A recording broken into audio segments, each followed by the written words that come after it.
cidadãos e cidadãs do Brasil, muito dignos titulares do poder constituinte nacional. Neste momento solene da vida nacional, nos encontramos reunidos na capital federal, nesta Praça dos Três Poderes, doravante denominada Praça do Poder, na condição de legítimos representantes de todos os demais cidadãos e cidadãs do Brasil e titulares do poder constituinte nacional, para, em Assembleia Nacional Constituinte, deliberar sobre o assunto mais relevante da atualidade brasileira, que é o resgate da nossa soberania e o extermínio da corrupção nas suas três dimensões. Irmãs e irmãos, concidadãos integrantes da nação brasileira, é chegada a hora da ética, do exercício pleno e soberano da cidadania e de exigirmos a excelência na gestão pública. Constituímos um Estado soberano e a ele delegamos, entre outras, as três principais prerrogativas necessárias ao exercício de uma gestão pública ética e excelente da sociedade e da economia, quais sejam a emissão de moeda para atender às demandas financeiras de todas as empresas nacionais e cidadãos brasileiros, a cobrança de impostos para custear os gastos do Estado e a criação de leis para garantir a ética e o respeito aos valores, normas e deveres morais. Diante da adoção dessas medidas, seria razoável esperarmos como resultado a excelência e a ética na gestão pública.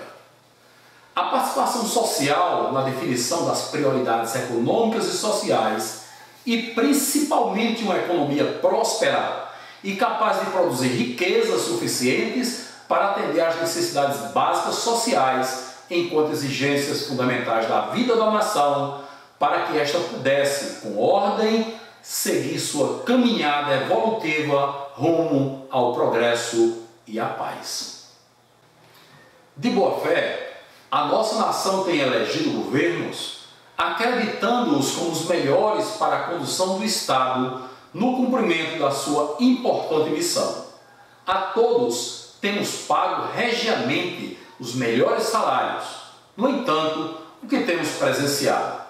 A corrupção desenfreada, a subserviência dos nossos representantes a interesses estranhos à nação, um injustificável entreguismo das nossas riquezas a preços vil, a burocracia e a desorganização administrativa que tem favorecido e levado o Estado a um flagrante e inconcebível desvio de finalidades.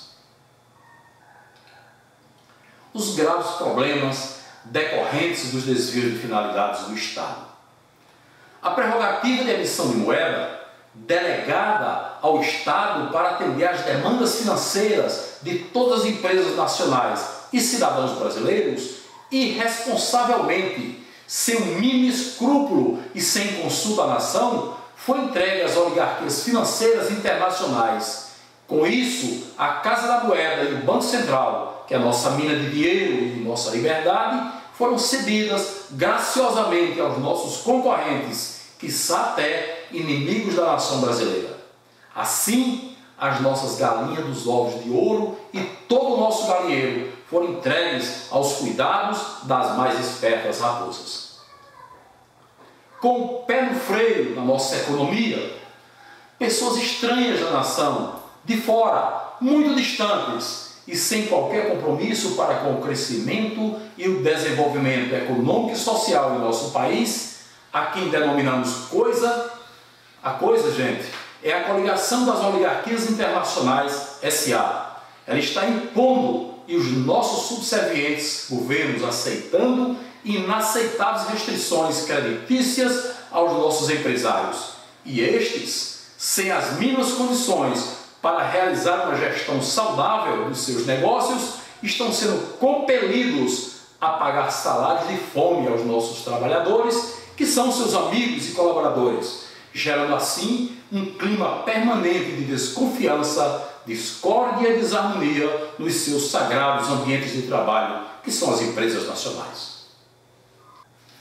Diante desse quadro injustificável, que retrata empresários e trabalhadores em intermináveis conflitos esses gerados pela ação deletéria da corrupção, que só se presta ao deleite e à zombaria dos governos e banqueiros corruptos, torna-se conveniente a seguinte conclamação: empresários e trabalhadores do Brasil, acordai! Chegou a hora da verdade, univos! A cobrança de impostos, que foi instituída para custear os gastos do Estado, passou a ser usada como instrumento da perseguição e da tirania dos governos, do enriquecimento sem causa dos banqueiros e do consequente empobrecimento da nação. Tirania, gente, é a conjunção formada de corrupção, mais injustiça e mais violência. A criação de leis, delegada e instituída para garantir a observância da ética e dos valores, normas e deveres ditados pela moral, adentrou pelo caminho torto dos casuísmos que afrontam os princípios fundamentais da nossa Constituição Federal, em especial o seu artigo 1º, inciso 1º, que garante a nossa inegociável soberania. Exemplos dessa lastimável iniciativa encontramos nos artigos 164, parágrafo 1º, e artigo 166, parágrafo 3º, inciso 2, a linha B da Constituição Federal, cujos teores e interpretações passamos a expor. Artigo 164. A competência da União para emitir moeda será exercida exclusivamente pelo Banco Central. Parágrafo 1º. É vedado ao Banco Central conceder, direta ou indiretamente, empréstimos ao Tesouro Nacional e a qualquer órgão ou entidade que não seja instituição financeira. Vejam, cidadãos e cidadãs do Brasil, que a interpretação lúcida desse dispositivo constitucional nos leva à seguinte conclusão: o Banco Central pode emitir dinheiro. Dinheiro esse que pertence a todos nós, que somos os brasileiros, a nação brasileira. Mas, para emprestá-lo aos próprios donos do dinheiro, que somos nós, o povo, e até mesmo ao Tesouro Nacional, só se for pedindo favor e pagando juros caros aos banqueiros, que nada mais são do que atravessadores. Vejamos o que nos diz o artigo 166, parágrafo 3º, inciso 2, a linha B da Constituição Federal. Artigo 166. Os projetos de lei relativos ao plano plurianual, às diretrizes orçamentárias, ao orçamento anual e aos créditos adicionais serão apreciados pelas duas casas do Congresso Nacional na forma do regimento comum. Parágrafo 3º. As emendas ao projeto de lei do orçamento anual ou aos projetos que o modifiquem somente podem ser aprovadas caso, inciso 2, indiquem os recursos necessários, admitidos apenas os provenientes de anulação de despesa, excluídas as que incidam sobre a linha B, serviço da dívida. Onde se lê serviço da dívida, entenda-se juros dos senhores banqueiros. Observando-se atentamente o caminho tortuoso da redação desse artigo, dá para perceber que a manipulação do vernáculo jurídico-financeiro pelo falso legislador constitucional foi bem feita e que o seu propósito foi passar despercebida a sua trama e deixar a nação completamente desinformada, pois não vemos como poderíamos aceitar um dispositivo constitucional que ousa dizer: o Congresso Nacional, ao votar a lei orçamentária, tem poderes para cortar os recursos destinados à saúde, à educação, à previdência, os transportes, à comunicação, justiça, forças armadas, etc. Mas não os tem para cortar os juros que estão comendo a metade dos recursos do orçamento da União, matando de fome e abandono a nossa nação e, por outro lado, abarrotando e empanturrando os bolsos dos senhores banqueiros. Prejuízos para a nação advindos dos desvios de finalidades do Estado. Emergem dos desvios de finalidade do Estado, entre outros males, a corrupção macro, a corrupção do atacado e a corrupção no varejo.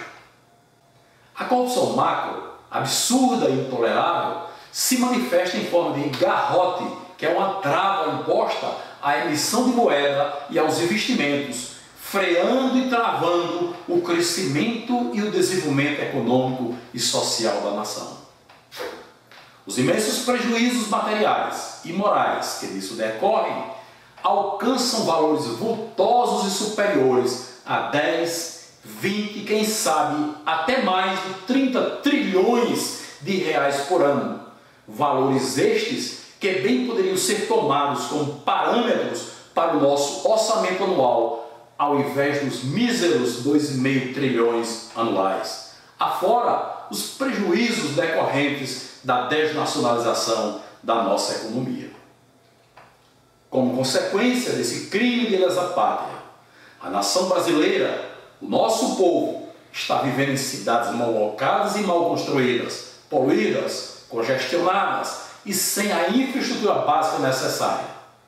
Grandes contingentes de cidadãos são relegados à vida em favelas e palafitas, casas de taipas, tugurus, mansardas, casas feitas de resto de papelão e compensado, sem saneamento básico, sem segurança, sem saúde, sem educação e sem tantos outros benefícios e serviços públicos essenciais a que todos temos direito.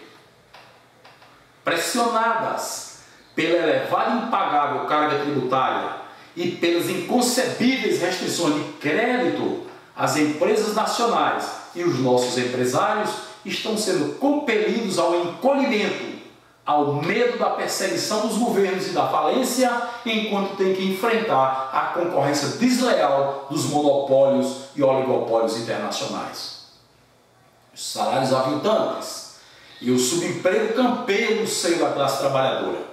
E os medos do desemprego e da fome alimentam e perpetuam essa fatídica e dissimulada forma de servidão. A corrupção do atacado, estimada em mais de R$1 trilhão por ano, visível e escancarada no já subdimensionado orçamento da União, retrata a incompetência gerencial dos governos e os seus conchavos com os banqueiros vinculados à coisa. A coisa é a coligação das oligarquias internacionais S.A. É esta corrupção no atacado que vem retirando dos nossos impostos mais de R$1 trilhão por ano para destinar aos bolsos dos banqueiros, que está hoje sendo protegida e garantida pela Constituição Federal, exatamente pelo texto supostamente fraudulento e que jamais foi objeto da apreciação e votação pelos constituintes de 1988. A corrupção do varejo, não obstante ser a menor delas, para a qual se estima em média um desvio entre 200 a 300 bilhões de reais por ano, tem sido triplamente danosa. Primeiro, porque corrói ainda mais o já insuficiente saldo remanescente do orçamento da União, ou seja, a sobra da corrupção do atacado.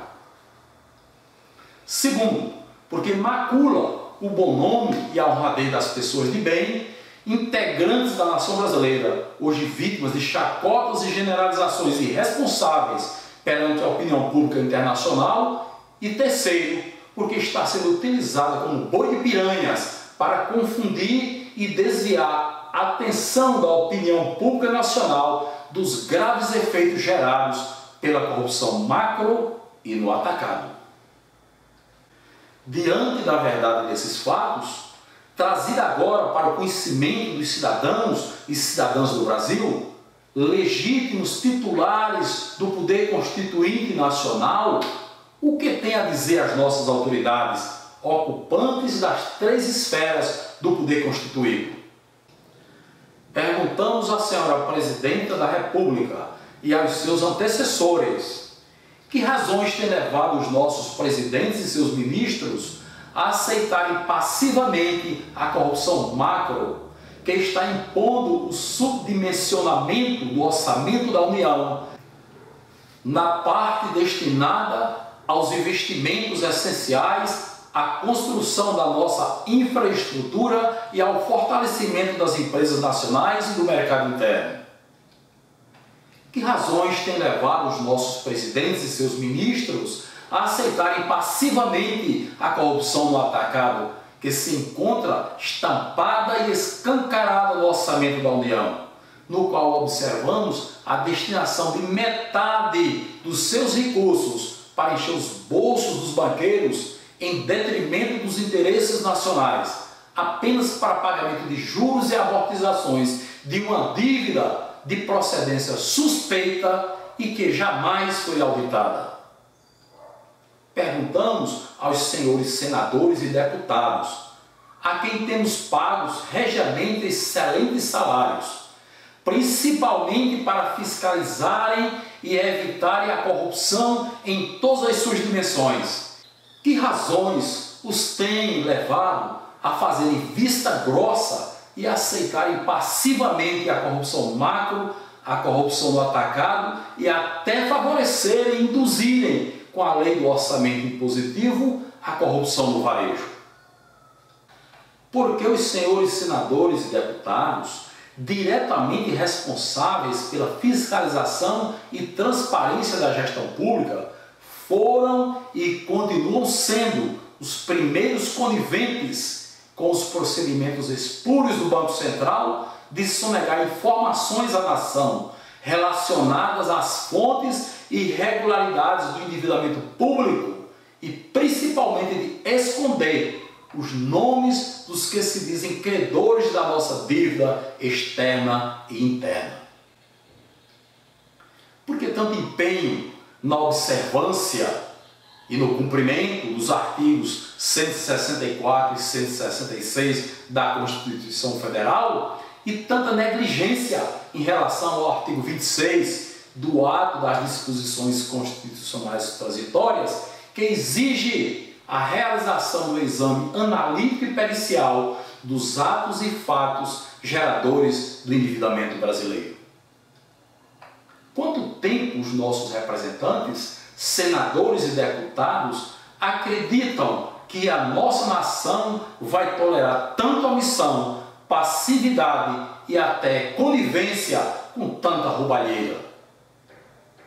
Perguntamos ao senhor presidente do Supremo Tribunal Federal e aos demais ministros da nossa mais alta Corte de Justiça, enquanto guardiões da Constituição Federal e cidadãos, o que deve prevalecer na nossa Carta Magna? Os princípios constitucionais que garantem a soberania, a cidadania, a dignidade da pessoa humana, os valores sociais do trabalho, da livre iniciativa e o pluralismo político, ou as fraudes e os casuísmos inseridos na Constituição Federal que anulam todos esses princípios e direitos? Por que não age de ofício, quer como autoridades constituídas, quer como cidadãos, em defesa da nossa Carta Magna, da qual os senhores são os guardiões, decretando a inconstitucionalidade de dispositivos constitucionais casuísticos e fraudulentos e de leis casuísticas que ferem os princípios constitucionais, tais como os artigos 164, parágrafo 1º e 166, parágrafo 3º, inciso 2, a linha B da Constituição Federal, e todas aquelas leis eleitorais que acobertam e perpetuam a corrupção política, afrontando direitos consagrados na Carta Magna? Perguntamos ao senhor Procurador-Geral da República, por quê, na condição de fiscal da lei, diante da gravidade de que se revestem as suspeitas em torno da inoculação fraudulenta dos artigos 164, parágrafo 1º e 166, parágrafo 3º, inciso 2, a linha B do texto constitucional, sem a apreciação e votação dos constituintes de 1988, porque ainda não foi instaurado o competente inquérito para apurar a verdade sobre esse fato? Porque também não foi exigido pelo Ministério Público o cumprimento da obrigação do Congresso Nacional, estabelecida pela Assembleia Nacional Constituinte de 1988 e contida no artigo 26 do ato das disposições constitucionais transitórias, assim como o ressarcimento dos prejuízos causados ao erário em decorrência de possíveis irregularidades, tanto os relacionados ao endividamento público como os advindos do mencionado episódio envolvendo os artigos 164 e 166 da Constituição Federal. Irmãs e irmãos, concidadãos integrantes da nação brasileira, meus compatriotas, a mentira e a hipocrisia dos falsos políticos, que têm sido falsos profetas, que estão nos traindo e enganando há muito tempo, por mais bem elaboradas que sejam, já não conseguem esconder a origem, os efeitos e as suas responsabilidades morais pela corrupção nas suas três dimensões. Os escândalos, frutos dos seus desmandos, estão por toda parte e bem debaixo das nossas vistas. Da legitimidade e propósitos do vem e deste manifesto. Por essa razão, encaramos, juntos com outros abnegados concidadãos brasileiros, o desafio de eliminar, estreitar o imenso fosso que hoje separa o Estado da nação, a legalidade da legitimidade e o direito da justiça, cujo propósito final e totalmente ético é exterminar a corrupção, causadora da miséria que acomete o nosso povo, a nossa tão sofrida nação. Para tanto, reunimos ideias e ideais, para com os instrumentos necessários, criar um movimento em prol da organização e funcionamento permanente do poder constituinte nacional em favor da vida, da ética e do mérito, que doravante passará a ser conhecido pelo acróstico VEM. O VEM, que quer dizer vida, ética e mérito, é um movimento que visa construir o Estado ético e pôr de uma vez por todas a gestão do poder constituído do Estado no rumo da gestão excelente, para o pleno atendimento das necessidades básicas individuais e sociais da nação enquanto exigências fundamentais da vida, pela via da ética e inspirado nos sãos princípios do sistema do mérito. A legitimidade deste movimento é a legitimidade nova e pura que emerge do seio da nação, como decorrência natural de relevantes serviços prestados e em cujo método para sua conquista se observa a substituição da corrupção pela ética, dos artifícios pelo trabalho honrado e da astúcia pela inteligência. Convém, abre-se diante de todos, sem preferências, preconceitos ou sectarismos, o livro da posteridade, para que nele sejam registrados os nomes daqueles que não hesitarem em atender aos clamores da nação brasileira, engajando-se nesse digno trabalho que visa, pelo caminho da ética, a sua libertação da insuportável agonia da miséria causada pela corrupção num momento ímpar da história nacional. O convite à participação a todos está feito. Vamos adiante. O momento é grave, de grande responsabilidade, e nos impõe a necessidade de uma escolha, de uma decisão firme e explícita em favor da ética ou da corrupção, do bem ou do mal. Por essa razão, não pode haver uma posição de neutralidade e ceticismo. É adesão ou repulsa, quente ou frio, pois no movimento sério jamais haverá espaço para o morno. O advento do VEM para ninguém deverá representar ameaça, pois não obstante ser um divisor de águas no cenário político nacional, respeitará o direito adquirido e os benefícios das posições conquistadas por todos. Saibam todos que o VEM tem os seus princípios e o seu plano de metas, e que fará uso de todos os meios de comunicação lícitos e necessários postos à sua disposição para divulgá-los para conhecimento, julgamento, avaliação e aprimoramento por toda a nação. das medidas iniciais para o alcance dos propósitos do movimento. A corrupção, nas suas 3 dimensões, todos já sabemos, sobreviverá enquanto não adotarmos medidas sérias e firmes no sentido de exterminá-las. Essas medidas hão que iniciar pela imediata revogação dos artigos 164, parágrafo 1º, e 166, parágrafo 3º, inciso 2, a linha B da Constituição Federal, que são os casuísmos jurídicos que amparam toda essa roubalheira. Aliás, convém repetir e enfatizar, pesam sobre esses casuísmos a suspeita de que foram inoculados mediante fraude na nossa Carta Magna, a partir de influências alienígenas e cooptação de maus brasileiros, haja vista os indícios veementes de que jamais foram submetidos à apreciação e votos da Assembleia Nacional Constituinte do ano de 1988. Ademais, impõe-se o completo expurgo das influências e ingerências de instituições financeiras, sejam elas nacionais ou internacionais, na gestão do Estado à frente do sistema financeiro nacional. A revogação imediata desses nefastos e ilegítimos artigos da Constituição Federal e a pronta reintegração de posse do Banco Central, que está entregue nas mãos dos oligarcas financeiras, para que este venha a cumprir, dentro dos parâmetros da ética, a sua missão a serviço exclusivo da nação brasileira.